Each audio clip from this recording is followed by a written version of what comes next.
Amen. Praise the Lord, hallelujah. प्रभु का धन्यवाद। और फिर से परमेश्वर ने हमें एक और अवसर दिया कि हम उसकी उपस्थिति में आकर उसकी आराधना कर सकें। परमेश्वर ने हमें पिछले हफ्ते संभाल के रखा, हर मुसीबत खतरे से बचाया। जैसे दाऊद कहता है, हमारी आंखों को आंसू बहने से, पाँव को ठोकर खाने से और प्राण को नाश होने से उसने बचाया। हम आपका प्रभु का धन्यवाद करें और आइए हम मिल करके परमेश्वर की आराधना करते हैं। आइए हम ब्रदर विलियम के साथ प्रार्थना के बाद हम आराधना वही लीड करेंगे। Praise the Lord. आइए प्रार्थना करेंगे। पिता परमेश्वर, प्रभु यीशु मसीह के नाम पर पवित्र आत्मा की सहायता में होकर प्रभु हम प्रार्थना करते हैं। आज की पवित्र आराधना को प्रभु आप आशीष दीजिए। आज की गीतों को गाना, आराधना करना, ताली बजाना, आपकी पवित्र वचन को सुनना, सारी बातों में प्रभु हमें आशीष मिले और आपके नाम की महिमा हो। शुरू से अंत तक प्रभु आपकी आत्मा हमें संभाले। यीशु मसीह के नाम से मांगते हैं, आमीन।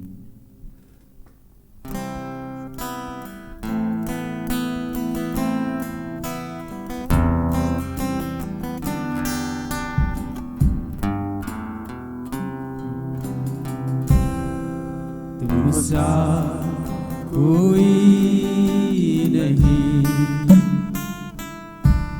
तुमसा कहीं नहीं, अब है पूरा यकीन, तुमसा कोई नहीं, तुमसा कोई नहीं, तुमसा कहीं नहीं, अब है पूरा यकीन, तुमसा कोई नहीं। यीशु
अब है पूरा यकीन,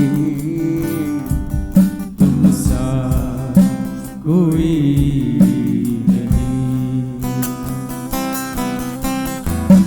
अंधेरों में रोशनी है, तू ही मंजिल, तू रास्ता भी है, जहाँ न कुछ कमी है, तेरा ही नाम जिंदगी।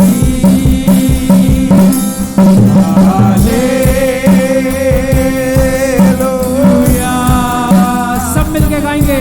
हालेलुया,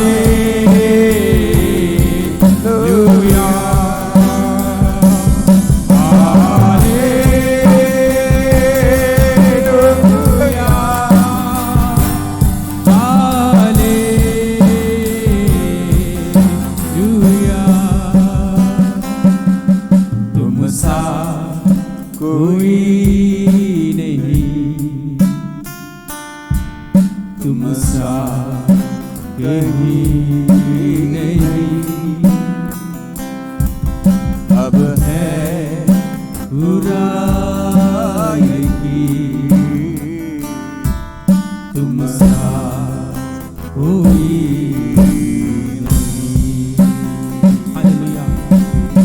हालेलुया, धन्यवाद धन्यवाद। प्रभु यीशु मसीह के जैसा कोई नहीं है। आमीन। Thank you. आइए हम विश्वास करें उस बातों को और अपने जीवन में प्रभु की ओर से उस आशीष को हम ले। हालेलुया, क्योंकि सचमुच मेरे प्रियो प्रभु यीशु मसीह के जैसा कोई नहीं, कहीं पे भी नहीं। हालेलुया। आइए हम आज की स्तुति के कुछ गीतों को गाएंगे, ताली बजाते हुए, आनंदित होकर प्रभु को धन्यवाद देते हुए कुछ गीतों को गाएंगे, आवाज उठाएंगे, हम साज बजाएंगे, है यीशु महान अपना ये गीत सुनाएंगे।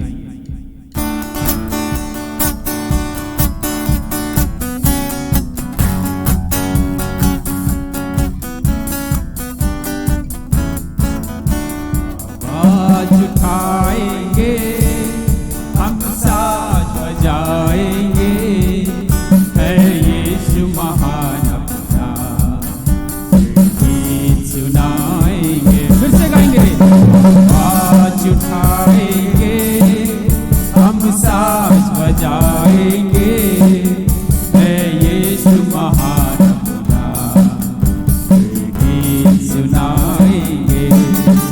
आवाज उठाएंगे,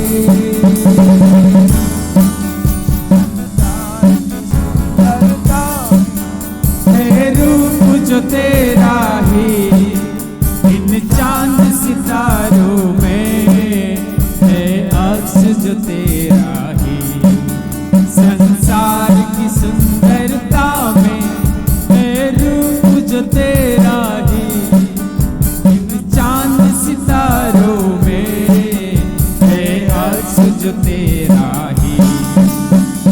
बाकी तेरी बातें हम सबको बताएंगे, है यीशु महान अपना गीत सुनाएंगे।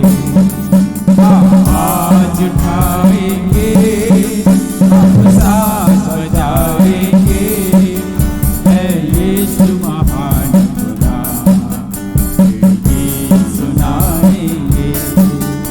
आवाज उठाएंगे,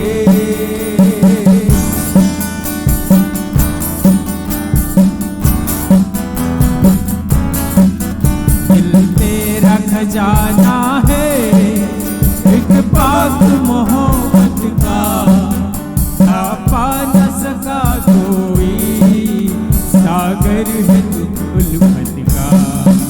दिल तेरा खजाना है एक पाक मोहब्बत का, छापा न सका कोई, सागर है तू उल्फत का। हम तेरी मोहब्बत से दिल अपना सजाएंगे, है यीशु महान अपना गीत सुनाएंगे। आवाज उठाएंगे, हम साज बजाएंगे, है यीशु महान अपना गीत सुनाएंगे। आवाज उठाएंगे, ताली बजाकर गाएंगे सब। ना देख सका हमको तू पाप के सागर में, पर बन के मनुष्य आया आकाश से सागर में। ना देख सका हमको तू पाप के सागर में, और बन के मनुष्य आया आकाश से सागर में। मुक्ति का तू दाता है, दुनिया को बताएंगे, है यीशु महान अपना गीत सुनाएंगे। ऐसा बोल के गाएंगे, आवाज उठाएंगे, हम साज बजाएंगे, है यीशु महान अपना गीत सुनाएंगे। आवाज उठाएंगे, हालेलुया हालेलुया हालेलुया। ताली बजाकर प्रभु का धन्यवाद देंगे। Hallelujah hallelujah hallelujah.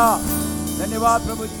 Thank you Lord Jesus. और एक गीत गाएंगे हम, आराधना हो आत्मा से, आराधना हो सच्चाई से, हर एक चीज जिसमें हो प्राण यहोवा की आराधना करें।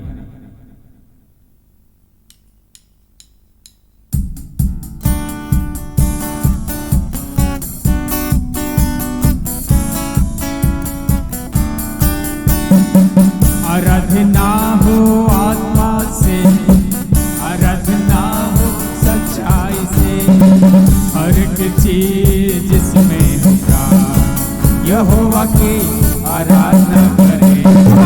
आराधना हो आत्मा से, आराधना हो सच्चाई से, हर एक चीज जिसमें हो प्राण यहोवा की आराधना करें। यहोवा राफा वो है तेरा चंगाई देने वाला, चंगा करता हाथों से छूकर आ तू उसके पास। यहोवा राफा वो है तेरा चंगाई देने वाला, चंगा करता हाथों से छूकर आ तू उसके पास। बहता उसका लहू उसके तले, आमीन आमीन। बहता उसका लहू उसके तले, आज जो भी उसके पास देता वो छुटकारा। आराधना हो आत्मा से, आराधना हो सच्चाई से, हर एक चीज जिसमें होगा यहोवा की आराधना करे। यहोवा शालोम वो है तेरा शांति देने वाला, अनादि आशीष से वो भरेगा तेरे जीवन को। यहोवा शालोम वो है तेरा शांति देने वाला, अनादि आशीष वो भरेगा तेरे जीवन को। महासागर जैसे बाधाओं में खोलेगा द्वार, महासागर जैसी बाधाओं में खोलेगा द्वार। पाप श्राप के दूर यीशु के लहू से। आराधना हो आत्मा से, आराधना हो सच्चाई से, हर एक चीज जिसमें होगा यहोवा की आराधना करें।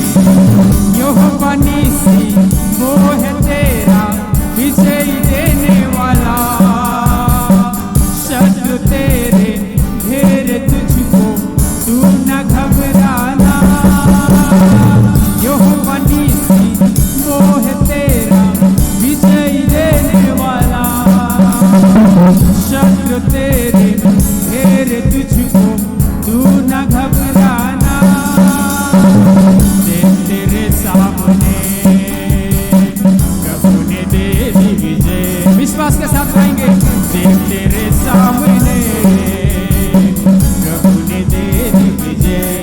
छुटकारा केवल यीशु ही में है। आराधना हो आत्मा से, आराधना हो सच्चाई से, हर एक चीज जिसमें होगा यहोवा की आराधना करें। मैं जीवन भर यहोवा के कीर्ति गाता रहूं, बना रहूंगा जब तक मैं गाऊं उसका भजन।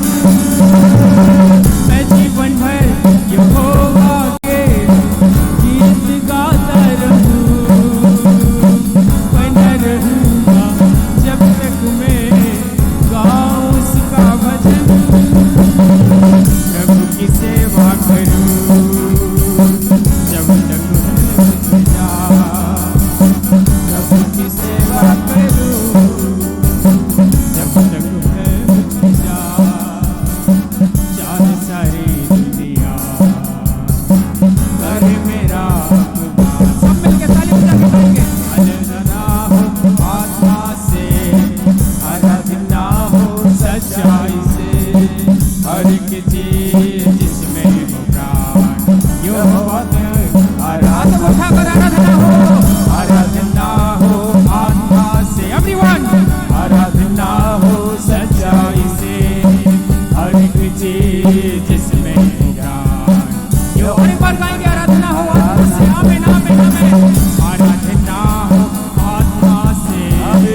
Lord, praise the Lord. Gloria la marchanda la baraba khandar baraba uda baraba. Hallelujah, hallelujah, hallelujah. तेरा धन्यवाद करते प्रभु जी, तेरी महिमा हो, तेरा धन्यवाद। तेरा नाम सब नामों में श्रेष्ठ नाम है, तेरे साथ हम किसी की तुलना नहीं कर सकते हैं। Yes Lord Jesus, hallelujah. हम इस गीत को गाते हुए आइए हम परमेश्वर की आराधना में और आगे बढ़ते हैं।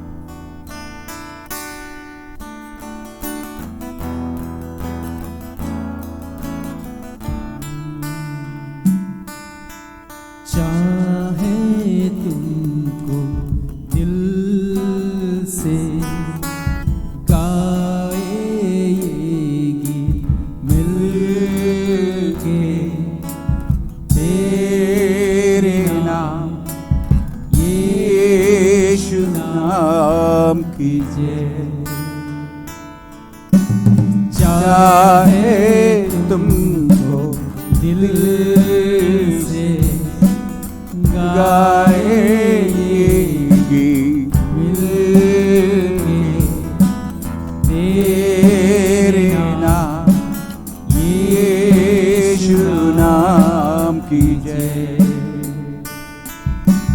जिस नाम में है जिंदगी, वो नाम है यीशु मसीह। जिस नाम में है बंदगी, वो नाम है यीशु मसीह। यीशु नाम, यीशु नाम, यीशु नाम, यीशु नाम, यीशु नाम, यीशु नाम की जय। यीशु नाम, यीशु नाम, यीशु नाम, यीशु नाम, यीशु नाम, यीशु नाम की जय।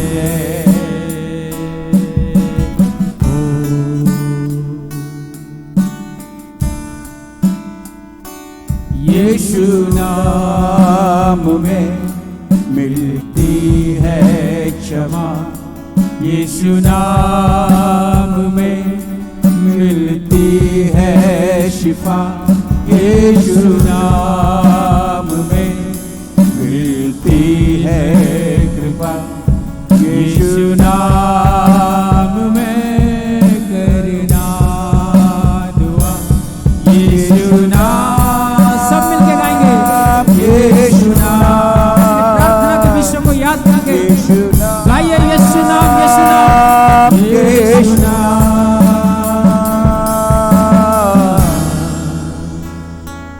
यीशु नाम, यीशु नाम, यीशु नाम, यीशु नाम, यीशु नाम, यीशु नाम की जय।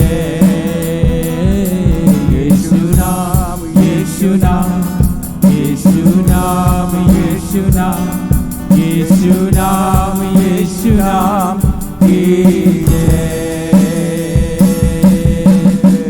आमीन, आमीन, आमीन। Hallelujah, praise the Lord, praise the Lord, praise the Lord, praise the Lord. सब नामों में श्रेष्ठ नाम यीशु मसीह का नाम। यस, आमीन। तेरी महिमा हो, तेरी आराधना हो परमेश्वर, तेरा धन्यवाद। हालेलुया, तेरी स्तुति हो। Thank you Lord Jesus, hallelujah.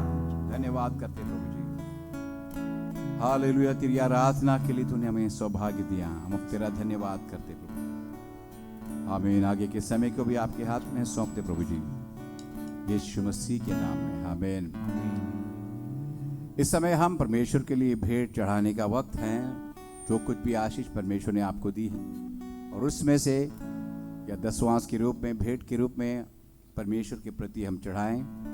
और जब आप इस बार ऑनलाइन में हैं तो इसलिए हमें पता है कि आप ऑनलाइन के द्वारा आप दे सकते हैं। वहाँ पर आपकी स्क्रीन में जो देने के जो माध्यम हैं दे रखा है, उसका इस्तेमाल करें। या आपको जब भी आप कलीसिया में आएंगे अपना इकट्ठा करके तब भी ला सकते हैं, तो इसीलिए अभी देखिए इस गीत के द्वारा जब गीत गाते हैं उस समय हम परमेश्वर के लिए भेंट चढ़ा देते हैं। तन मन और धन उसे दो, अपने यीशु को सब कुछ दो।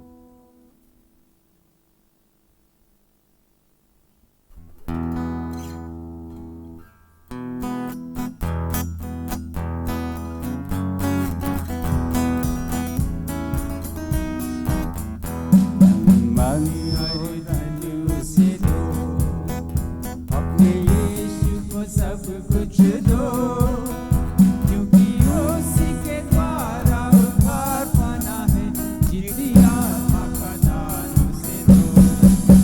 धन मन धन उसे दो, अपने यीशु को सब कुछ दो, क्योंकि उसी के द्वारा उद्धार पाना है, जितनी आत्मा का दान उसे दो।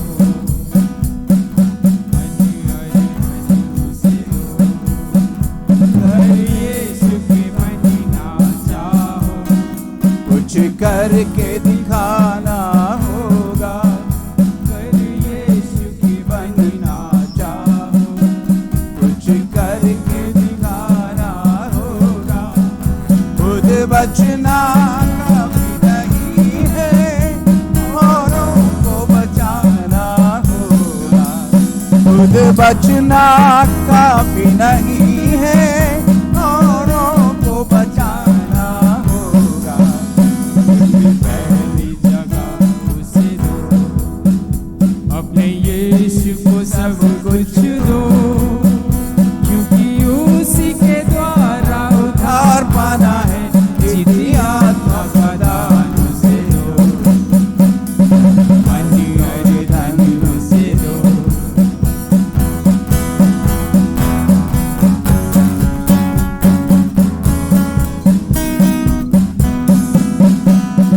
यीशु की सेवा करोगे, अपनी आशीष को तुमको देगा। कर यीशु की सेवा करोगे, अपनी आशीष को तुमको देगा। और पाप की सेवा करोगे, हर किसी नहीं माफ करेगा। और पाप की सेवा करोगे, हर किसी नहीं माफ करेगा।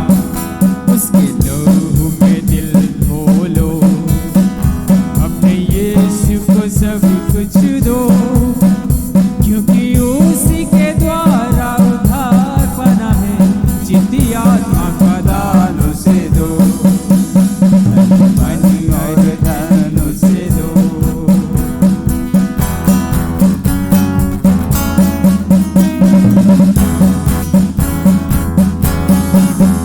कर यीशु को अपना कहना, जैसे कांटों की राह पे चलना। कर यीशु को अपना कहना, जैसे कांटों की राह पे चलना। और सच्चे मसीही बनना, संग क्रूस पे उसके मरना। और सच्चे मसीही बनना, संग क्रूस पे उसके मरना। जिंदा रहने की शक्ति ले लो, अपने यीशु को सब कुछ दो, क्योंकि उसी के द्वारा उद्धार पाना है, जितनी आत्मा का दान उसे दो। तन मन और धन उसे दो, अपने यीशु को सब कुछ दो, क्योंकि उसी के द्वारा उद्धार पाना है, जितनी आत्मा का दान उसे दो। तन मन और धन उसे दो। Hallelujah, praise the Lord, praise the Lord, praise the Lord, praise the Lord. आइए हम इस उठाए हुए भेंट को प्रभु के हाथ में सौंपते हुए प्रार्थना करते हैं। पिता परमेश्वर, हम आपका धन्यवाद और स्तुति करते हैं आज के दिन प्रभु जी, आपके सम्मुख आकर के आपकी आराधना और आपकी स्तुति करने में प्रभु आपने हमें मदद की। हम आपका धन्यवाद और स्तुति करते हैं परमेश्वर। अपने कमाई में से जो कुछ भी प्रभु की सेवकाई के लिए जो भी भेंट उन्होंने चढ़ाई है प्रभु जी प्रार्थना करते हैं उनको बहुत आशीष दें। जो चाहते हुए भी नहीं चढ़ा पाएँ उनके लिए भी दुआ करते हैं। पवित्र आत्मा आप उनकी भी सहायता करें कि आने वाले समय में वो भी दिल से प्रभु के लिए दे सकें। परमेश्वर पिता, इस समय हम आगे वचन को सुनने जा रहे हैं। पवित्र आत्मा हमारे दिलों को तैयार कर ताकि हम तेरे आवाज़ को सुन सकें, तेरी आत्मा की आवाज़ को सुन सकें और हमारे जीवन को आपके वचन के अनुसार समर्पित कर सकें। हमें अपने वचन से सिखा पवित्र आत्मा, तू अच्छे शिक्षक हो और अध्यापक हो। पवित्र आत्मा हमारी सहायता करे, जो कुछ भी वचन हम सुनते हमारे दिल में उसे ग्रहण करने पाए। इस समय प्रभु जी पास्टर अमित मैथ्यू वर्गीस को भी आपके हाथ में सौंपते हैं। जिस समय जहाँ कहीं भी हो उनके साथ हो परमेश्वर, और उनकी सेवकाई में मदद कर। आगे प्रभु जी आपके वचन के सामने हम बैठते हैं। पवित्र आत्मा हमसे बोल और बातचीत कर, यीशु मसीह के नाम में मांगते हैं, आमीन आमीन। आइए हम इस समय परमेश्वर के वचन से हम सुनते हैं। हम तैयार रहें, पवित्र आत्मा हमसे बोल और बातचीत करने पाए। परमेश्वर का धन्यवाद हो कि हम फिर से परमेश्वर की उपस्थिति में इस प्रकार आराधना के लिए परमेश्वर ने हमें लाया। परमेश्वर का धन्यवाद हो, आज हम वचन से सुनने जा रहे हैं। आज की सभा में पास्टर मैथ्यू वर्गीस हो नहीं पाया और कुछ उनको सेवकाई के लिए कुछ जगह जाना पड़ गया, इसलिए हमारे मध्य में नहीं है। इसीलिए आज फिर से हम वचन से सुनने जा रहे हैं मेरे द्वारा, और मैं इस अवसर का लाभ उठाते हुए उस वचन को मैंने पिछले एक हफ्ते पहले जो आपसे शेयर किया था आराधना के बारे में, उसी के सिलसिले में कुछ बातें और सीखने के लिए आइए हम वक्त निकालते हैं। आराधना के बारे में जो हमने वचन पढ़ा था उसी वचन को दोबारा हम पढ़ते हैं, और जिन बातों को मैंने आपके सामने रखा था उसी बात को उसी सिलसिले में आगे बढ़ाते हैं। पवित्र आत्मा हमारी सहायता करें। आइए उससे पहले छोटी सी दुआ करें, उसके बाद हम वचन पढ़ते हैं। पिता परमेश्वर, हम आपका धन्यवाद और स्तुति करते हैं समय के लिए। परमेश्वर पिता, आज की आराधना में परमेश्वर आपने हमारी सहायता और मदद किया, और आज हम वचन से सुनने जा रहे हैं। पवित्र आत्मा हमारी सहायता करे ताकि हम उन वचनों को जो आपके संदेश आपके वचन से है प्रभु जी सुन सकें, अपने हृदयों में ग्रहण कर सकें। हमसे बोल और बातचीत करें, और वचन की सच्चाइयों को सीखने के लिए मदद कर प्रभु जी, ताकि हम एक अच्छे आराधक बन सके। प्रभु जी आगे के समय को आपके हाथ में सौंपते हुए यीशु मसीह के नाम में मांगते हैं। आइए हम वचन को पढ़ते हैं। यूहन्ना रचित सुसमाचार उसका 14 अध्याय और उससे 20 से लेकर 24 तक, जॉन चैप्टर 4 20 to 24 हम हिंदी में पढ़ेंगे। आइए। हमारे बाप दादाओं ने इसी पहाड़ पर आराधना की, और तुम कहते हो कि वह जगह जहाँ आराधना करनी चाहिए यरूशलेम में है। यीशु ने उससे कहा, हे नारी, मेरी बात का विश्वास कर कि वह समय आता है कि तुम न तो इस पहाड़ पर पिता की आराधना करोगे, न यरूशलेम में तुम जिसे नहीं जानते उसकी आराधना करते हो, और हम जिसे जानते हैं उसकी आराधना करते हैं, क्योंकि उद्धार यहूदियों में से है। परंतु वह समय आता है, वरन अब भी है, जिसमें सच्चे भक्त पिता की आराधना आत्मा और सच्चाई से करेंगे, क्योंकि पिता उनके लिए ऐसे ही आराधकों को ढूंढता है। परमेश्वर आत्मा है, और अवश्य है कि उसकी आराधना करने वाले आत्मा और सच्चाई से आराधना करें।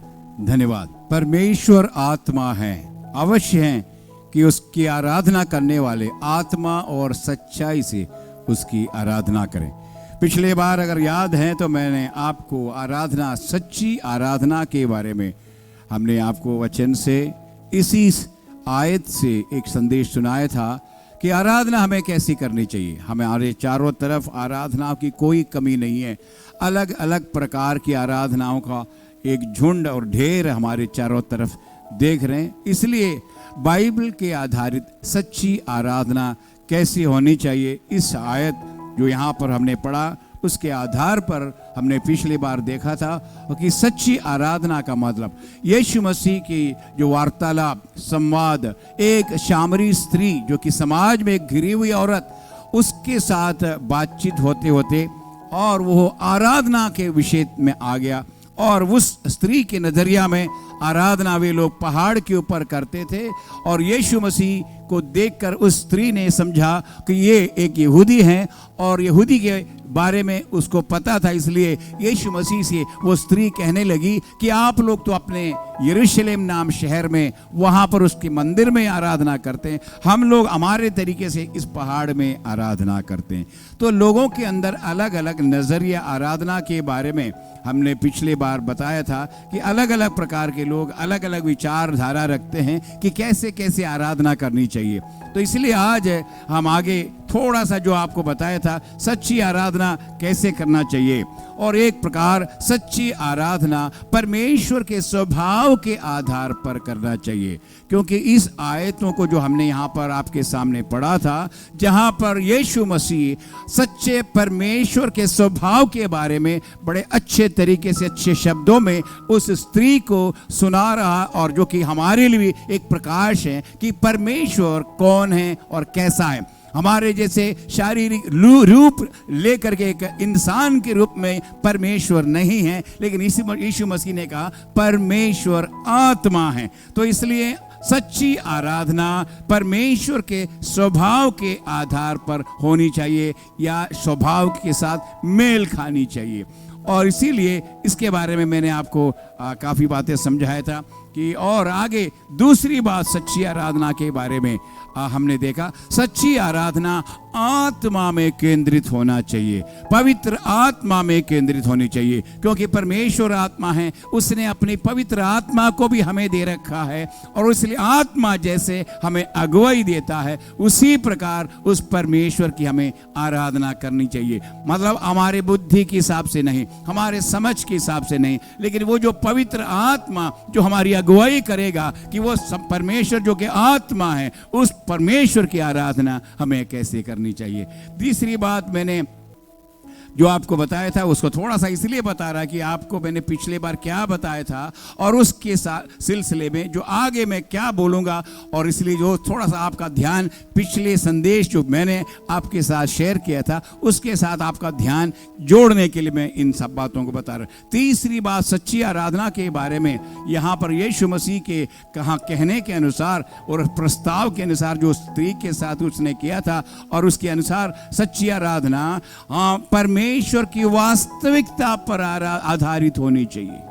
सच्ची आराधना परमेश्वर की वास्तविकता पर आधारित होनी चाहिए कि परमेश्वर कौन है, परमेश्वर आपका कौन है, उसके आधार पर आपकी आराधना होनी चाहिए। बाइबल के अनुसार परमेश्वर एक व्यक्ति है और परमेश्वर आत्मा है, और इसलिए उसके स्वभाव परमेश्वर के बारे में वचन में लिखा हुआ है कि परमेश्वर प्रेम है, धर्मी है, न्यायी है, दयालु है और हमसे प्रेम करने वाला। हमारी नजरिया जब हमारे परमेश्वर के बारे में सही हो जाएगा कि हमारी आराधना में भी उसका फर्क हम महसूस करने पाएंगे। कई लोगों को परमेश्वर के बारे में सही नजरिया नहीं है।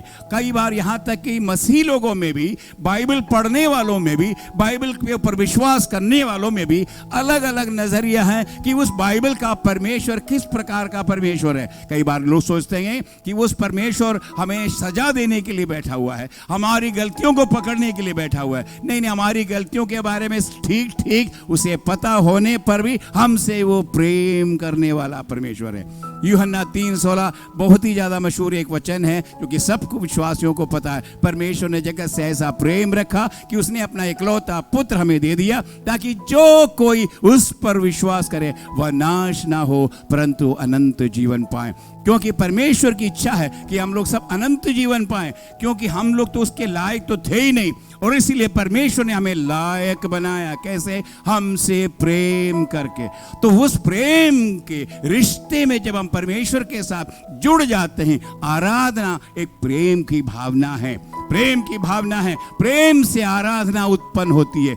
ये किसी के दबाव से नहीं, किसी के कहने से, किसी के कानून के वजह से नहीं। यीशु मसीह ने मुझसे प्रेम किया और उस प्रेम के बदले में मैं क्या उसे वापस दे सकता हूं? अपने भौतिक चीजों से या किसी वस्तु से या किसी फल पौधे पेड़ पौधों से या किसी आर्थिक अवस्था से, किसी भौतिक चीजों से मैं परमेश्वर को तृप्त नहीं कर सकता, क्योंकि ये सब परमेश्वर खुद मुझे देता है। और इसीलिए परमेश्वर की आराधना, उसके व्यक्तित्व को मैं समझूं। परमेश्वर तू प्रेमी है, तूने मुझसे प्रेम किया, तूने मुझे बचाया। मैं दल दल के, दाऊद की भाषा में, या भजन का लिखने वाला दाऊद की भाषा में कहता, मैं दल दल के कीच में था, उसने मुझे उस गड्ढे में से, पाप के उस गड्ढे में से मुझे छुड़ाया। मैं उसे कैसे भूल सकता हूं, और जीवन भर मैं उसके प्रति कर्जदार हूं। तो परमेश्वर के स्वभाव को समझकर हम परमेश्वर की आराधना करनी चाहिए। सच्ची आराधना मतलब परमेश्वर को स्वभाव समझना कि परमेश्वर कौन है, उसके व्यक्तित्व को समझकर उसके अनुसार उसकी आराधना करें। कई लोग, हम लोगों के बारे में हमारे अंदर अलग अलग नज़रिया है, इसलिए या तो उसके साथ नज़दीक संबंध रखते हैं या तो हम उससे दूर रहते हैं। जैसे जैसे हमें उसे पता है कि मैं उससे पास जाऊं तो क्योंकि उन्होंने मुझसे प्रेम किया, मेरी सहायता करने वाला, तो उनके साथ हमारी रिश्ता जो है बहुत नज़दीक हो जाता है। इसीलिए हमारे परमेश्वर के बारे में जो बाइबल के अनुसार वो हमसे प्रेम किया, हमारे लिए मेरे पास आया, मेरी आंसुओं को पोंछने के लिए आया, और इसलिए मेरा उसके प्रति प्रतिक्रिया क्या है कि आई लव यू लॉर्ड, मैं तुझसे प्रेम करता हूं। मसीही आराधना प्रेम का रिश्ता है। परमेश्वर जो कि जीवित परमेश्वर है, जो कि आत्मा है, जो कि प्रेम है, और उसने जो मुझसे प्रेम किया, इसलिए मैं उसकी आराधना करता हूं। इसलिए मेरे प्रियो जो मेरी आवाज को सुन रहे, मुझे देख रहे हो, कि आपसे मैं कहना चाहूंगा, क्या आप अपने परमेश्वर से प्रेम करते हैं जिसने आपसे प्रेम किया? दल दल के कीच में, आपके पाप के जीवन के उस बंधन से, शैतान के बंधन से, नरक के आग से, न्याय जो आपके ऊपर होने वाला था, उस न्याय को हटाकर आपको अपना बेटा या बेटी बनाया। उसके प्रति आपकी क्या प्रतिक्रिया है? That's why you need to worship God। आराधना के द्वारा उस प्रतिक्रिया आप दिखाएं, क्योंकि परमेश्वर प्रेमी है। और अगली बात, आखिरी बात इसमें मैं कहने वाला हूं कि सच्ची आराधना परमेश्वर की महिमा से संबंधित होनी चाहिए। हम जो कुछ भी करते हैं आज धरती पर, एक प्रभु यीशु मसीह के संतान होने के नाते, परमेश्वर के संतान होने के नाते जो कुछ भी हम करते, खाते पीते करते, जो कुछ भी है परमेश्वर की महिमा के लिए। क्योंकि परमेश्वर ने हमें अंधकार की ताकत से इस अद्भुत ज्योति में क्यों ले आया, कि उस महान परमेश्वर जिसने हमें छुड़ाया, उसके सद्गुणों के हमें घोषणा करने के लिए, to declare his mighty acts. That's why God has chosen us। इसीलिए परमेश्वर ने अंधकार की ताकत से, शैतान के हवाले से हमें छुड़ा के लाया, और इसीलिए हमें आराधना उस परमेश्वर जिसने हमें छुड़ाया, उसके गुणगान करने के लिए, उसकी महिमा करने के लिए। तो इसलिए हमारी आराधना का उद्देश्य हमारे अपने कोई स्वार्थ नहीं है, अपने कोई प्रोग्राम मैंने कर दिया, मैंने अपना एक कार्यक्रम, ये हमारे चर्च का कार्यक्रम है, ऐसा नहीं सोचना। Worship is not a program but it's a privilege. हमें आराधना एक कार्यक्रम नहीं है, आराधना एक सौभाग्य है कि प्रभु ने मुझे उसकी आराधना के लिए चुन लिया।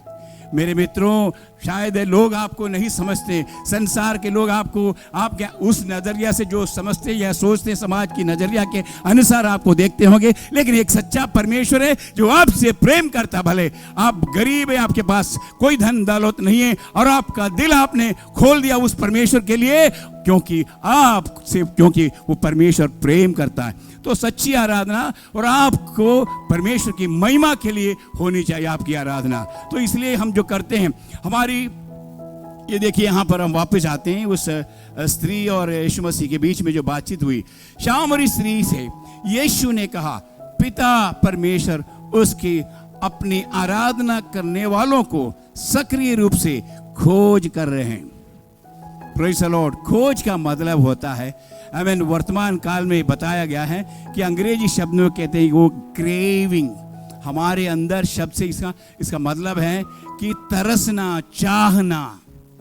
आराधना के लिए तरसते हो, आराधना के लिए एक चाहत हमारे अंदर होनी चाहिए।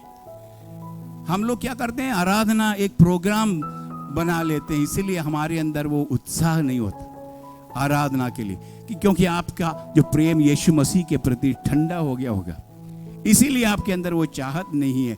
तो यहाँ पर हमारे अंदर ये आराधना जब हम करते हैं, क्योंकि उसके मेरे द्वारा उसकी महिमा हो, मेरी आराधना के द्वारा उसकी महिमा हो।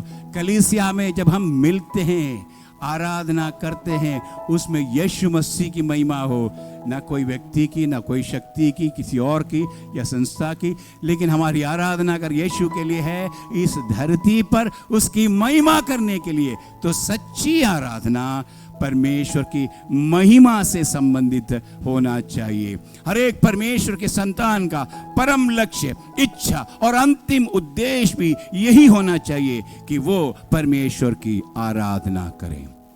हर एक व्यक्ति जो कि यीशु मसीह, जिन्होंने यीशु मसीह को ग्रहण किया, मुक्तिदाता उद्धारकर्ता बनाया अपने जीवन में, और उनके जीवन का परम लक्ष्य यह है कि मेरा शेष जीवन जब तक मैं इस धरती पे हूं, मेरे द्वारा परमेश्वर की महिमा होनी चाहिए। इसीलिए जैसे मैंने परमेश्वर से प्रार्थना की, जो बातें मुझे समझ आई, उन बातों को मैं यहाँ पर निम्नलिखित शब्दों में बताना चाहूँगा कि मुझे ये खुद नाजुक ताजुब हुआ है कि वास्तव में व्यक्तिगत आराधना के विषय में कितना मैं जानता हूँ, और उससे भी ज़्यादा परमेश्वर आराधना के बारे में मुझे इस आयत के द्वारा जो 20 से 24 तक, जो कि यूहन्ना रचित सुसमाचार 14 अध्याय से जो हमने पढ़ा, उसके द्वारा केवल व्यक्तिगत आराधना के बारे में नहीं, लेकिन आम तौर पर हम जो कि परमेश्वर के लोग कैसे उस सच्चे परमेश्वर की आराधना करनी है, उसके बारे में भी परमेश्वर ने हमें प्रकट किया है। तो इसीलिए ये सच्ची आराधना के बारे में पिछले बार मैंने आपको बताया था, और आगे मैं आपको ये आज के दिन आराधना का महत्व और उसके बारे में, द इम्पोर्टेंस ऑफ वर्शिप। आराधना इतनी महत्वपूर्ण क्यों है, आराधना इतना इम्पोर्टेंट क्यों, क्योंकि इम्पोर्टेंट है। ये लोग क्यों, मसीह लोग क्यों संडे क्यों इकट्ठे होते हैं, ये इतना महत्वपूर्ण क्यों है। हर संगति में आप देखोगे, हर घर की संगति में सबसे पहले आराधना करके हम वचन का प्रचार करते हैं, आराधना करके वचन की शिक्षा देते हैं, आराधना करके कोई भी बात या किसी बात को जब घर के डेडिकेशन करते हैं, बच्चों के डेडिकेशन करते हैं, प्रभु की महिमा करके। इसलिए इसका मतलब आराधना का महत्व बाइबल के अंदर, शायद मैंने पिछले बार कहा होगा, लेकिन फिर से एक और बार आपको याद दिलाना चाहूंगा। 3 प्रकार, बहुत सारी सेवकाई है। इन बहुत सारी सेवकाइयों को 3 झुंड में अगर बांट दिया जाए, विभाजित अगर किया जाए, तो पहली सेवकाई है परमेश्वर के प्रति सेवकाई, मिनिस्ट्री टू गॉड। परमेश्वर के प्रति मेरी सेवकाई पहली सेवकाई है, जो बाइबल के आधार पर जो कुछ भी सेवकाई जो है, सबसे प्रथम सेवकाई परमेश्वर के प्रति होनी चाहिए। और दूसरी सेवकाई जो है एक दूसरे के प्रति सेवकाई, मतलब एक दूसरा कौन है, विश्वासी लोगों के बीच में आपस की सेवकाई। यीशु मसीह ने कहा तुम एक दूसरे से प्रेम करो, एक दूसरे का बोझ उठाओ, एक दूसरे के लिए प्रार्थना करो, एक दूसरे के विश्वास को बढ़ाओ, मजबूत करो, एक दूसरे के लिए प्रोत्साहन दे दो। अलग अलग बातें हैं, एक दूसरे को सिखाओ। और काफ़ी सेवकाइयाँ मसीह लोगों के बीच में आपस में करने की ज़रूरत है, क्योंकि कुछ लोग विश्वास में कमज़ोर हैं, उन्हें विश्वास में उठाना चाहिए। एक दूसरे को उठाओ, एक दूसरे को प्रोत्साहित करो। बहुत सारी बातें यीशु मसीह ने खुद कहा, और तुम एक आपस में एकता बनाए रखो। यीशु मसीह ने एक अपनी प्रार्थना में यह बताया गया, यूहन्ना रचित सुसमाचार 17वें अध्याय में लिखा, उसके प्रार्थना में एक मुख्य विषय यह था कि तुम एक दूसरे से प्रेम करोगे तो संसार तुम्हारे बारे में समझेंगे कि तुम मेरे चेले हो। तो इसलिए आपस में प्रेम करना, यह एक दूसरे की बहुत सारी बातें। तो आखिरी तीसरी सेवकाई, संसार के प्रति सेवकाई। संसार के प्रति सेवकाई मतलब उसके प्रेम को संसार के छोर तक पहुंचाना। यीशु मसीह के इस शुभ संदेश को संसार के छोर तक हमें पहुंचाना। हर विश्वासी को यीशु मसीह कहता है कि तुम जगत की ज्योति हो और पृथ्वी के नमक हो, और तुम्हारे ज्योति को संसार के लोग जो कि अंधकार में हैं, उनको समझ में आ जाए कि वे इस रोशनी में जो तुम्हारे अंदर है, जो यीशु मसीह है, उसके पास आने पाए। और तुम्हारे अपने जीवन से पृथ्वी के नमक, मतलब नमक पता है, एक खाने में नमक अगर हम डालते हैं, थोड़ा सा डालते हैं, पूरा खाना भोजन जो है स्वादिष्ट हो जाता है। इसीलिए नमक के रूप में क्या है, मतलब हमारे जीवन शैली से यीशु मसीह का प्रेम दूसरे लोग छकने पाए, दूसरे लोग टेस्ट करने पाए, दूसरे लोग पहचानने पाए कि ये वास्तव में इनके अंदर जो प्रेम है ये कहां से मिला। अभी मुझे समझ में आया, इन्होंने यीशु मसीह को अपना मुक्तिदाता ग्रहण कर रखा है, इसीलिए है। इसलिए परमेश्वर ने कहा, यीशु मसीह ने कहा, तुम जगत की ज्योति और पृथ्वी के नमक हो। तो इसलिए संसार के प्रति भी एक विश्वासी की सेवकाई है। लेकिन इन तीनों सेवकाइयों को कई बार हम उल्टा पुल्टा कर लेते हैं। लेकिन प्रथम सेवकाई है परमेश्वर की सेवकाई, वो है स्तुति आराधना।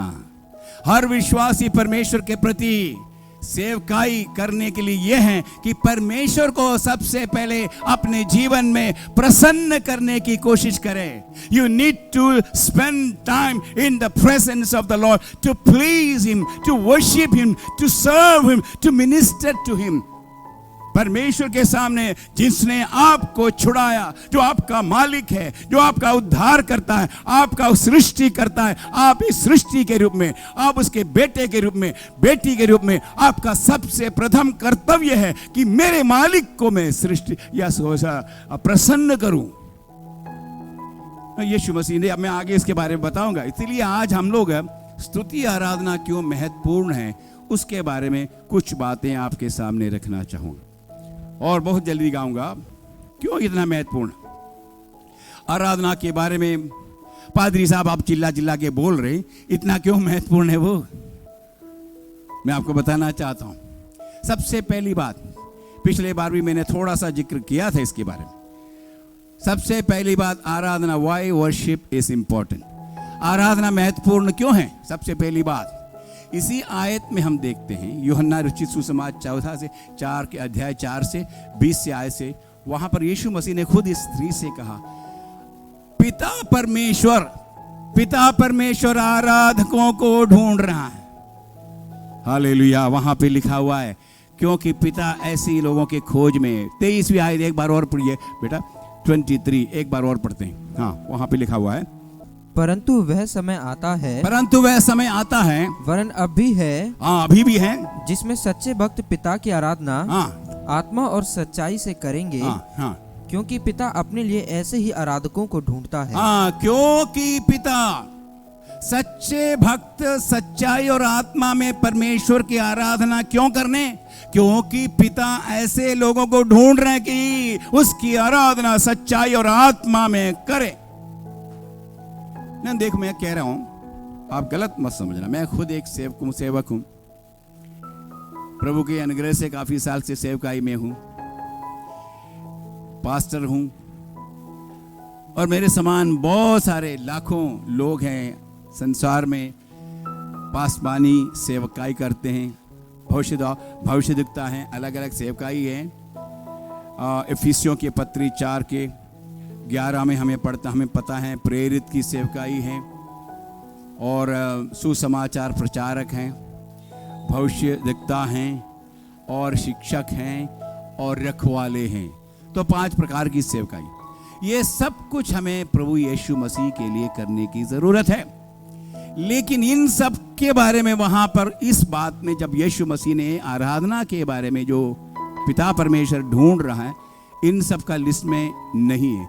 लेकिन ये सब क्या, पादरी साहब आप क्या कह रहे हैं? आप मेरे से शायद पूछते होंगे कि आप कहने का मतलब क्या, पादरी की सेवकाई नहीं करनी, भविष्यद्वक्ता की सेवकाई नहीं करनी, एक सुसमाचार प्रचारक नहीं बनना? नहीं, मैं गलत नहीं बोल रहा हूं। सब कुछ परमेश्वर की आमीन नियोग के आधार पर, अगुवाई के आधार पर, अगर आपको परमेश्वर ने उस सेवकाई के लिए बुलाया, प्रभु का धन्यवाद हो। लेकिन आपको और मुझको भविष्यद्वक्ता हो या अध्यापक हो, चाहे शिक्षक हो या सुसमाचार प्रचारक हो, हम सबको सबसे पहले परमेश्वर की आराधना करने की जरूरत है। क्योंकि पिता परमेश्वर पादरी को भी उनके जीवन से सबसे प्रथम यही उम्मीद करता है, चाहे कोई भी सेवक क्यों न हो, और उसकी सेवा करे, उसे पहले प्रसन्न करे जिन्होंने आपको बचाया, जिसने आपको अपनी सेवकाई में बुलाया, उसको प्रसन्न करें। इसीलिए पिता ऐसे लोगों के खोज में, मेरे भाई मेरे बहन जो आप भी यीशु मसीह पर विश्वास करने वाले हैं, मैं आपसे भी यही पूछना चाहूँगा कि आप वास्तव में अपने जीवन में परमेश्वर की आराधना के लिए समय निकालते हैं। पिछली बार मैंने बताया था कि 2 प्रकार की आराधना हर विश्वासी में है। 2 प्रकार की आराधना, एक तो व्यक्तिगत आराधना और दूसरा है सामूहिक आराधना, मतलब personal worship, other one is public और कॉर्पोरेट वर्शिप। व्यक्तिगत आराधना, जैसे हम व्यक्तिगत प्रार्थना करते हैं, परमेश्वर से विनती करते हैं, हमारे निवेदनों को उसके सामने रखते हैं, बहुत अच्छी बात है। लेकिन आपको व्यक्तिगत आराधना, व्यक्तिगत जीवन में परमेश्वर के साथ रिश्ते में आराधना उसकी करने की जरूरत है। जब आप व्यक्तिगत आराधना करते हैं तो चर्च की आराधना को आप तुच्छ नहीं जानेंगे। संगति में सामूहिक रूप, मतलब कलीसियाई आराधना। व्यक्तिगत जीवन में अगर, मेरे जीवन में अगर व्यक्तिगत रूप से परमेश्वर की आराधना मैं करता हूं, तो सामूहिक आराधना में भी, मतलब संगति की आराधना, जहां पे 2 या 3 इकट्ठे होते हैं, वहां की आराधना को भी आप तुच्छ नहीं जानेंगे। इसलिए हमें यह समझना बहुत जरूरी है कि हम परमेश्वर की आराधना करें, सही तरीके से उसको समझना बहुत जरूरी है। व्यक्तिगत जीवन में हमारे, मतलब परमेश्वर क्यों हमें ढूंढ रहा है, आराधकों को ढूंढ रहा है, और इसलिए हम सबको अपने जीवन में आराधक बनना बहुत जरूरी है, क्योंकि पिता ऐसे लोगों के खोज में है। अगली बात, आराधना क्यों महत्वपूर्ण है, आज का मेरा विषय है व्हाई वर्शिप इज इंपॉर्टेंट। आराधना महत्वपूर्ण क्यों है। दूसरी बात, पर आराधना परमेश्वर की कीमत की अभिव्यक्ति है। आराधना परमेश्वर की कीमत की अभिव्यक्ति है। स्तुति आराधना करना उसके कीमती होने का उत्तम मापदंड है। परमेश्वर बहुमूल्य है, सर्वशक्तिमान है, परम प्रधान है, और उसकी कीमत को समझने वाले उसकी आराधना करते। मैं आपसे कहना चाहूंगा कि हमारे देश में राजनीति में अलग अलग पदवी होते हैं। जैसे हमारे यहाँ पर गली में, पंचायत में भी हमारे पंचायत मेंबर हैं, और देखा जा हमारे एमएलए हैं, फिर हम देखते हैं हमारे एमपी हैं, फिर हमारे मिनिस्टर हैं, फिर और उसके ऊपर प्रधानमंत्री हैं। हमें पता है इनके पदवी और ओहदे के हिसाब से उनका हमें कैसे आदर करना हम जानते हैं। आप जानते हैं कि एमएलए साहब अगर आ गया तो उनके लिए मीटिंग किस प्रकार हम करते हैं। अगर एमपी साहब आ गया तो उससे भी थोड़ा सा और इंतजाम लोग आते हैं, क्योंकि वो एमएलए से भी बड़ा है। सोच लीजिए हमारे माननीय मंत्री जी आ गए तो उससे भी ज्यादा लोग इकट्ठे होंगे, और ज्यादा क्योंकि वो पदवी में इन दोनों से बड़ा है। अब सोच लीजिए प्रधानमंत्री आ रहे हैं तो उनकी तैयारी किसे हो, क्योंकि आप जानते हैं वे लोग अपनी पदवी के हिसाब से आदर के योग्य हैं। कौन किस प्रकार के आदर के योग्य? यहां पर हम लोग परमेश्वर की आराधना हम करते हैं तो परमेश्वर कौन है, उसकी कीमत को क्या आप समझते हैं? परमेश्वर की कीमत को आप समझते हैं क्या? उसकी कीमत को अगर आप समझते हैं तो आप उस प्रकार उसकी आराधना करने की जरूरत है। आप मुझे उस व्यक्ति के बारे में बताएं जो कि अपने आराधना में खोया हुआ है। आप कई लोगों को आराधना में देखते हैं तो आंसू बहाकर, हाथों को उठाकर आराधना में खोया हुआ है। ऐसे लोगों को आप मुझे बताइए, मैं बताऊंगा, क्योंकि वो आराधना अपने परमेश्वर के बारे में उनका जो समझ है कितना है। एक दूसरा व्यक्ति जो आराधना में ऐसे इधर उधर देख के खड़े रहते, कभी कभी गा दिया, कभी कभी गीत गाया, कभी नहीं गाया, कभी ताली बजाया, मूड नहीं, इधर उधर देख रहे, उनको परमेश्वर की कीमत के बारे में पता नहीं है। इसीलिए वो इस प्रकार आराधना करते। तो परमेश्वर की कीमत को समझकर उसकी आराधना करें, क्योंकि परमेश्वर आराधना के योग्य है। हम वास्तव में उससे कितना प्रेम करते हैं। यदि हम सचमुच में उससे प्रेम करते हैं तो और उसे ऊंचा उठाते हैं तो हम स्तुति, आराधना, समर्पण और आज्ञाकारिता के द्वारा से प्रकट कर सकते हैं। इसीलिए आराधना महत्वपूर्ण है। तीसरी बात आज मैं आपको कहना चाहूंगा, आराधना क्यों महत्वपूर्ण है। आराधना हमारे संपूर्ण मनुष्यत्व की अभिव्यक्ति है, expression of our whole being. हमारे संपूर्ण मनुष्यत्व की अभिव्यक्ति है। संपूर्ण मनुष्यत्व का मतलब क्या है? मतलब यह है कि हम मनुष्यों के अंदर 3 हिस्से हैं, 3 भाग हैं। आपको पता हो गया होगा, जो वचन पढ़ते हैं उन्हें पता है। हमारे अंदर एक शरीर है, हमारे अंदर एक प्राण है और हमारे अंदर एक आत्मा है। सामान्य तरीके से मनुष्य के अंदर यह क्षमता है कि वो अपने प्रेम और उद्गार को अपने विधाता के प्रति प्रकट करे, जो उसकी आराधना को कबूल करता है। आपका विधाता है वो, और आपके जीवन से आपके शरीर भी, आपके प्राण भी और आत्मा, तो परमेश्वर के आत्मा से तो रिश्ता जोड़ता तो है ही है, लेकिन शरीर के बारे में भी, हमारे शरीर भी हमारी आराधना में शामिल होना है। जब आप यहां पर आएंगे तो आप देखेंगे, आपको पता है जब आप चर्च में आते, आजकल तो ऑनलाइन में है, हम एक दूसरे को देख तो नहीं पा रहे हैं, लेकिन आपकी आराधना हमें पता है। जब हम एक समय हो जाए कि हम इसी के इंतजार में हैं, चर्चेस कब खुल जाए, हम लोग इकट्ठे हो जाएंगे और यहाँ पर परमेश्वर की उपस्थिति में हाथ उठा करके ये नाचे कूदे, और परमेश्वर अपने शरीर को भी हम हमारी आराधना के द्वारा परमेश्वर के प्रति जो आराधना है हमारे शरीर के इशारों से, मुद्रों से हम प्रकट करते हैं, अभिव्यक्त करते हैं। Lord I love you. ये प्रेरित पौलुस रोमियो के पत्र 12वें अध्याय में ये प्रकार लिखा हो, इसलिए है मेरे भाइयों, मैं परमेश्वर की दया स्मरण दिलाकर तुमसे विनती करता हूं कि अपने शरीरों को, बेटा अगर मिल गया तो एक बार थोड़ा पढ़ के सुनाएंगे।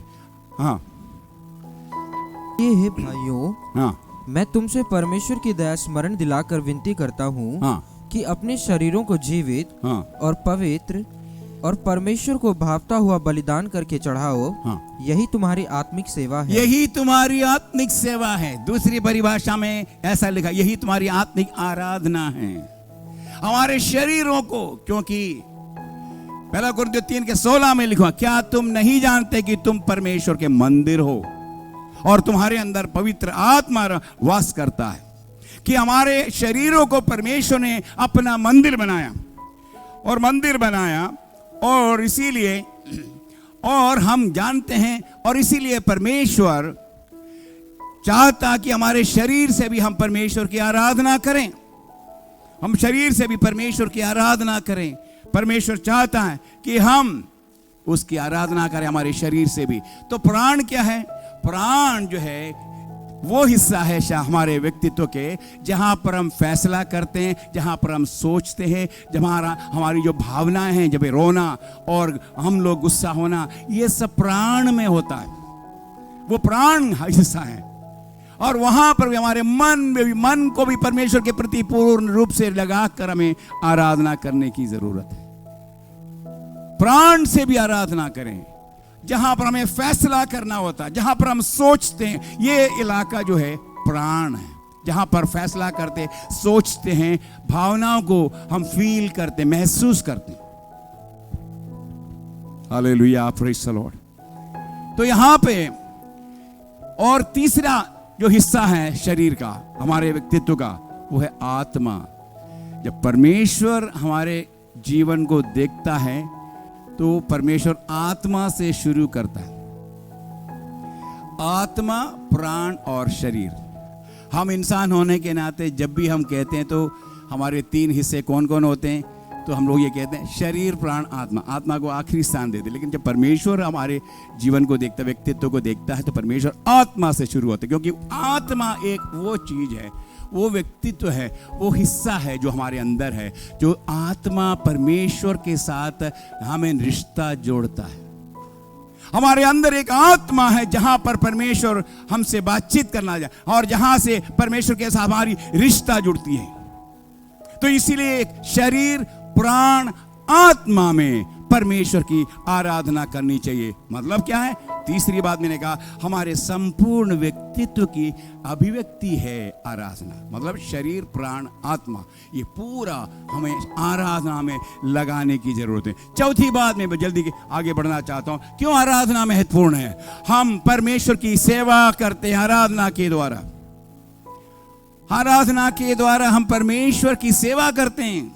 जब आराधना करते, मैंने पहले कहा, परमेश्वर को हम प्रसन्न करते हैं, उसको आमीन खुश करना चाहते हैं। यहां पर प्रेरितों के काम 13वां अध्याय, एक बार पढ़ें, प्रेरितों के काम 13वां अध्याय 2री आयत में, वहां पे प्रेरित लोग किसी को किसी सेवकाई में भेजने से पहले वहां पे लिखा है कि वे लोगों ने परमेश्वर की आराधना। Acts chapter 13 verse 2। जब वे उपवास सहित प्रभु की उपासना जब कर प्रभु रहे के थे, दास लोग, प्रेरित लोग, पतरस, याकूब, यूहन्ना, ये सारे लोग उपवास और क्या कर रहे थे? तो पवित्र आत्मा ने कहा, हाँ, मेरे लिए बरनबास और शाऊल को उस काम के लिए अलग करो हाँ। जिसके लिए मैंने उन्हें बुलाया है। वे उपवास और प्रार्थना कर रहे थे, आराधना कर रहे थे। उपासना कर रहे थे, आराधना कर रहे थे। मतलब परमेश्वर को, वो परमेश्वर की सराहना कर रहे थे कि परमेश्वर तेरी मर्जी क्या है, तू क्या चाहता कि हम इनके साथ, जो आपके बच्चे हैं, आपके चेले हैं, और इनके साथ हम क्या करें, उन्हें कहां पे भेजे। पहले परमेश्वर की आराधना करके परमेश्वर की अगुवाई को उन्होंने ढूंढा, तो परमेश्वर की आत्मा ने बताया, इनको जिस सेवकाई के लिए मैंने बुलाया उस कार्य के लिए उन्हें अलग किया जाए। तो इसलिए हर विश्वासी को सबसे पहले आराधना के बारे में ये समझना है, आराधना के द्वारा हम परमेश्वर की सेवकाई करते हैं। कई लोग ये सोचते हैं, भाई आराधना तो हमें परमेश्वर की करनी है, हमें परमेश्वर की सेवा करने की क्या जरूरत है, हमें परमेश्वर के पास क्या जरूरत है। हम आराधना करते हैं, हमारी अपनी जरूरतों के लिए आराधना करते हैं, लेकिन परमेश्वर के पास कौन सी जरूरत है जिसकी हम आराधना करें, जिसकी हम सेवा करें। मतलब सेवा करने का मतलब, परमेश्वर हमारी आराधना को चाहता है। वो यही है जो खुद नहीं कर सकता, हम उसकी आराधना करें। वो चाहता है कि हम उसकी आराधना करें। अगली बात की ओर मैं जाना चाहूंगा, ये आराधना महत्वपूर्ण क्यों है। परमेश्वर के लोग जो छुड़ाए गए थे, उन्हें मरुस्थल में आराधना करना था। परमेश्वर के लोग कौन है यहां पर? परमेश्वर के लोग जब मैंने कहा तो मैं उनका जिक्र कर रहा हूं जो मिस्र देश में थे 430 साल। 430 साल फिरौन के गुलामी में वहां पे फिरौन की सेवा कर रहे थे, वहां पे पड़े पड़े रो रहे थे, पुकार रहे थे, प्रभु हमें छुड़ाए। ये कम नहीं है, 430 साल। वो बाप, इतने साल गुलामी में वहां पे थे। वो अपने अंदर ही अंदर घूट घूट के परमेश्वर के प्रति चिल्ला रहे थे, परमेश्वर की ओर पुकार कर कह रहे थे, हमें हमारा छुटकारा कब होगा। लेकिन परमेश्वर ने मूसा के नेतृत्व में उन्हें छुड़ा लिया, आपको पता है। लेकिन मूसा जाकर के फिरौन से क्या कहा था कि ये लोग किस लिए छुड़ाए। वहां पर एक वचन पढ़ते हैं, निर्गमन पढ़ते हैं, जल्दी पढ़े। निर्गमन का किताब, उसका 5वां अध्याय और उसके पहली आयत हम पढ़ते हैं। निर्गमन, एक्सोडस चैप्टर 5 वर्स 1। एक्सोडस 5 का पहली आयत पढ़ते हैं, पढ़िए। इसके पश्चात मूसा और हारून ने जाकर फिरौन से कहा, इज़राइल का परमेश्वर यहोवा यूं कहता है, हाँ, मेरी प्रजा के लोगों को जाने दे कि वे जंगल में मेरे लिए पर्व करें। देखा, वहां पर आराधना का एक दूसरा पहलू वहां पर मूसा के द्वारा वचन में प्रकाशित किया गया। मूसा जाकर के फिरौन से क्या कह रहे हैं कि मेरे लोगों, परमेश्वर कह रहे हैं, मैं नहीं, हमारा परमेश्वर यहोवा यूं कह रहा है कि मेरे लोगों को जाने दे, तुम्हारे देश छोड़ करके जाने दे, वो मरुस्थल में जाकर के मेरे लिए पर्व मनाएं, त्योहार मनाएं, उत्सव मनाएं। आराधना में सेलिब्रेशन भी है। आराधना मतलब परमेश्वर की उपस्थिति में आनंद मनाना। क्यों? छुटकारा पाया है। लोगों ने 430 साल की बंधुआई से छुटकारा पाया और यहां पर आके दूसरा मेहनत, कठिन परिश्रम करने के लिए नहीं, हमें परमेश्वर के ऊपर विश्राम करे, उसका हमें उसका त्योहार मनाए, आनंद मनाए, खुशी मनाए, जश्न मनाए। No, worship is also another celebration in the presence of God. आराधना एक दूसरे प्रकार परमेश्वर की उपस्थिति में आनंद मनाना है, क्योंकि आपको परमेश्वर ने छुड़ाया। फिरौन किसे दर्शाता है? इस संसार का प्रभु शैतान को दर्शाता है। शैतान के हवाले से आपको और मुझको परमेश्वर ने क्यों छुड़ाया? फिर यहां पर संसार में और बाकी लालसाओं के पीछे जाने के लिए नहीं, उस परमेश्वर की आराधना और उसकी उपस्थिति में आनंद मनाने के लिए, जश्न मनाने के लिए। That's the reason God has chosen you, delivered you.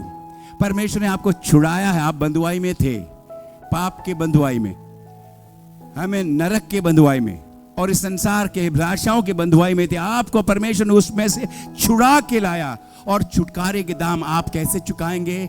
उसकी आराधना और उसकी उपस्थिति में आनंद मनाते हुए। छठी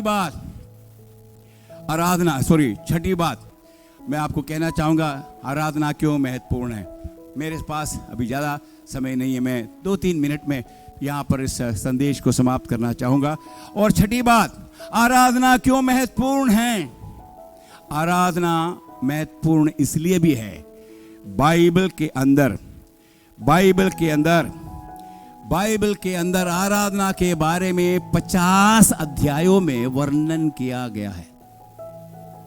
अगर किसी विषय के बारे में ज्यादा स्थान लेकर, जगह लेकर अगर बाइबल के अंदर वर्णन किया, एक्सप्लेन किया गया है, इसका मतलब वो विषय बहुत महत्वपूर्ण है। बाइबल के अंदर अलग अलग विषयों के बारे में लिखा जरूर है। उद्धार के बारे में लिखा हुआ है, प्रभु के लिए भेंट चढ़ाने के बारे में लिखा हुआ है, या प्रचार के बारे में लिखा हुआ, अलग अलग विषयों के बारे में। लेकिन इस बाइबल के अंदर आराधना के बारे में 50 अध्यायों में उसका वर्णन किया है। इसका मतलब आपको समझना चाहिए वो बहुत महत्वपूर्ण है, बहुत महत्वपूर्ण है।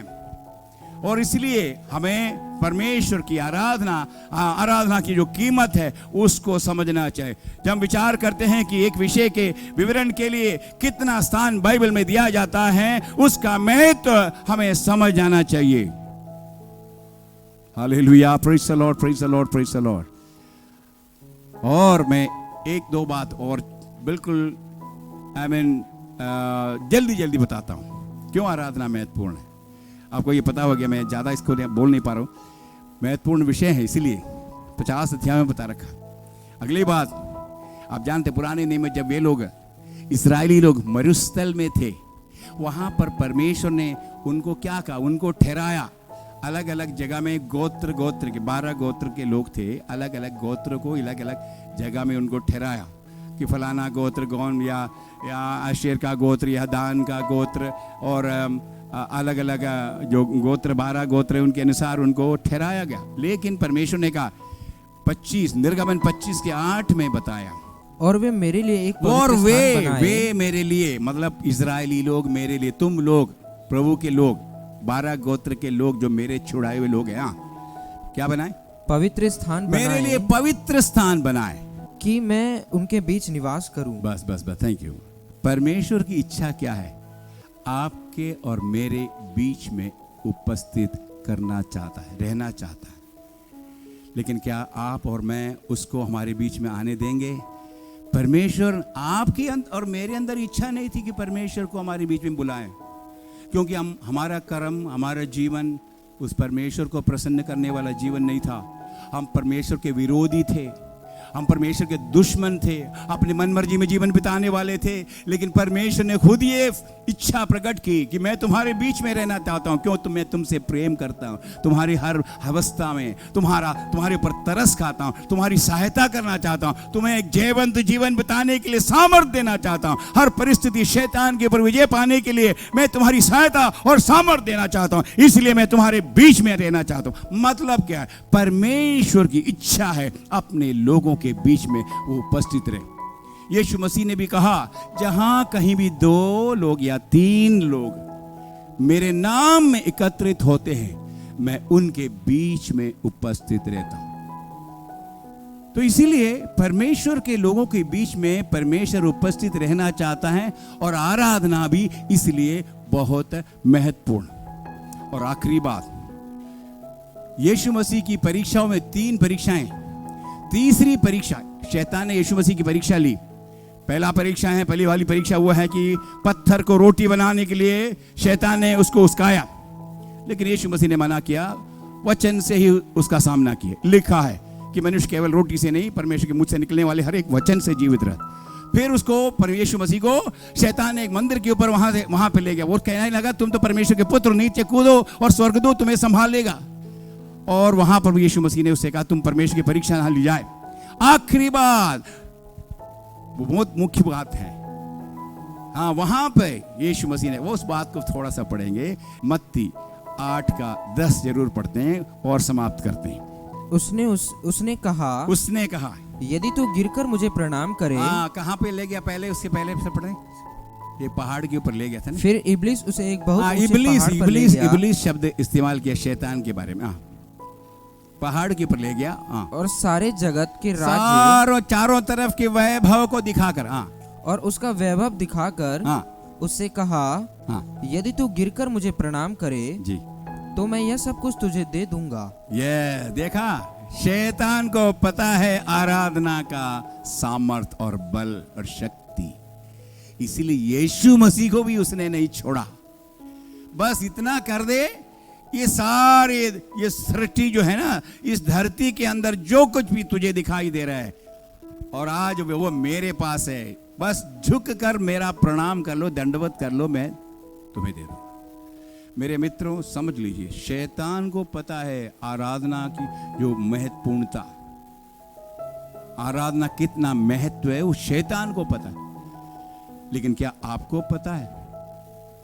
आराधना करोगे शैतान के ऊपर विजय पाओगे, आराधना करोगे आशीषों को पाओगे, आराधना करोगे आप संसार के ऊपर भी विजय पाएंगे, आराधना करोगे, आमीन, हर प्रकार की आशीषें आपके पीछे पीछे आ जाएगा। बस आराधना कितना महत्वपूर्ण है। मेरे लोगों, मेरे प्रिय भाई बहनों, आपके जीवन में अगर आराधना के बारे में इतना अगर पता नहीं है, आराधना क्यों महत्वपूर्ण है, मैंने अलग अलग बातचीत से यह विषय को लेकर के आपको बताया कितना महत्वपूर्ण है। मुझे नहीं पता आपको कहाँ तक समझ में आया, लेकिन मेरा विश्वास है पवित्र आत्मा और अच्छे से समझा सकता है। मेरे अंदर कमी है, मेरे अंदर लिमिटेशंस है, लेकिन पवित्र आत्मा को कोई लिमिटेशन नहीं, वो आपको समझा सकता है। परमेश्वर आपकी सहायता करे। आइए हम आराधक बने जैसे पिता चाहता है, अच्छे आराधक बने। प्रभु मेरी सहायता कर, मैं तेरी आराधना करने वाला एक भाई बनूं, ये बेटा बनूं, ये बेटी बनूं। प्रभु सहायता करें। आइए अपने दिलों को प्रभु के प्रति खोलते और कहते, प्रभु मुझे आराधना करना सिखा दे। मुझे नहीं पता, मैं तो सोच रहा था हर जगह संडे को जा करके वहां पर आराम से बैठ जाना और खत्म होते समय वापस आ जाना। नहीं, मुझे आराधना करनी है। मैं आराधना को देखने वाला नहीं, लेकिन आराधना खुद करने वाला बनूं। यीशु मसीह यही चाहता कि हम आराधक बने, कहीं भी हो हम आराधना करने वाले बने। पिता परमेश्वर भी यही तो चाहता है कि हम आराधक बने। आराधना के बारे में हमने सुना है, ये गीत गाते हैं। इस गीत के साथ अपने आप को परमेश्वर के वचन के सामने अपने आप को नम्र और दीन करते हैं।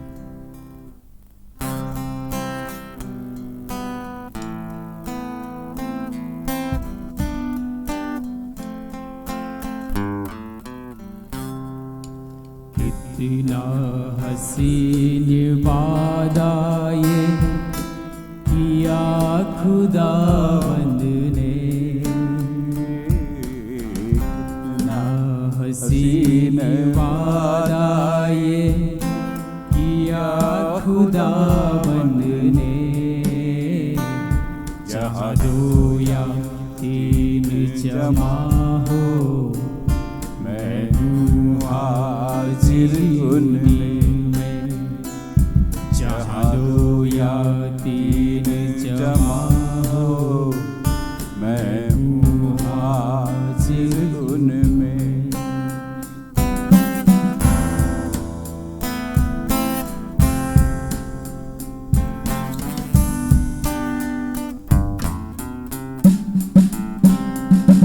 तुझे अकेला ना छोड़ू मैं, रूह अपनी भेजूं,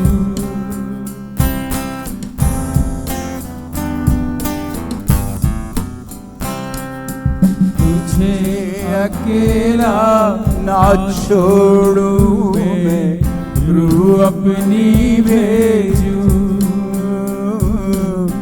तुझे अनाथ भी ना छोड़ू, एक मददगार भेजूं, तुझे अनाथ भी ना छोड़ू, एक मददगार भेजूं।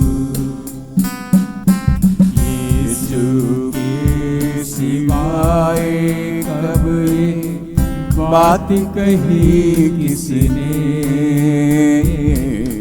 यीशु के सिवाय कब ये बात कही किसने,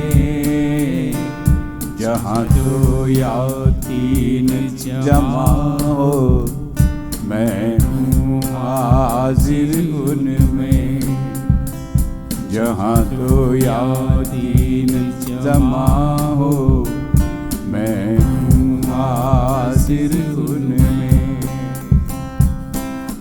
कितना हसीन वादा किया खुदावंद ने,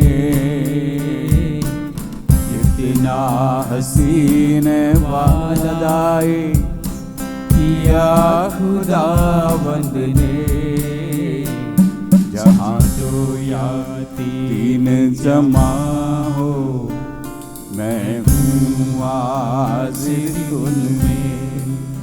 कितना हसीन वादा किया खुदावंद ने, कितना हसीन वादा किया खुदावंद ने, जहाँ 2 या 3 जमा हो मैं हूँ हाजिर उनमें, जहाँ 2 या 3 जमा हो मैं हूँ हाजिर उनमें। आमीन आमीन। Praise the Lord. धन्यवाद प्रभु जी, तेरा धन्यवाद करते हैं। आमीन हालेलुया। धन्यवाद धन्यवाद। आज की आराधना के लिए हम आपका धन्यवाद और स्तुति करते हैं। पवित्र आत्मा, जो भी वचन हमने आज सुना है हम सबके लिए आशीष का कारण बना दे। हालेलुया। जितने भी लोग हमारे मध्य में प्रभु जी अगर बीमार हैं, किसी समस्याओं के बीच में से गुजर रहे हैं, पवित्र आत्मा तू उन्हें छू और चंगा कर, उनके लिए रास्ता निकाल। पवित्र आत्मा थैंक यू जीसस, तेरे नाम में सामर्थ्य है, तेरे नाम में चंगाई है प्रभु जी। धन्यवाद करते हैं। Hallelujah hallelujah. धन्यवाद करते हैं आज की तमाम आशीषों के लिए, आज की आराधना के लिए, वचन के लिए तेरा धन्यवाद करते हैं। आदर और महिमा आपको देते हुए यीशु मसीह के नाम में मांगते हैं, आमीन। अब हमारे उद्धारकर्ता प्रभु यीशु मसीह का अनुग्रह, परमेश्वर पिता का प्रेम, पवित्र आत्मा की संगति और सहभागिता हम में से हर एक के साथ अब से लेकर यीशु मसीह की दूसरी आगमन तक होती रहे, आमीन। बोलिए हालेलुया हालेलुया। परमेश्वर आप सबों को आशीष दे। प्रभु चाहें तो फिर हम अगले संडे फिर एकत्रित होंगे। परमेश्वर आप सबको अपनी आशीषों में बनाए रखे, आमीन। Praise the Lord. God bless you all.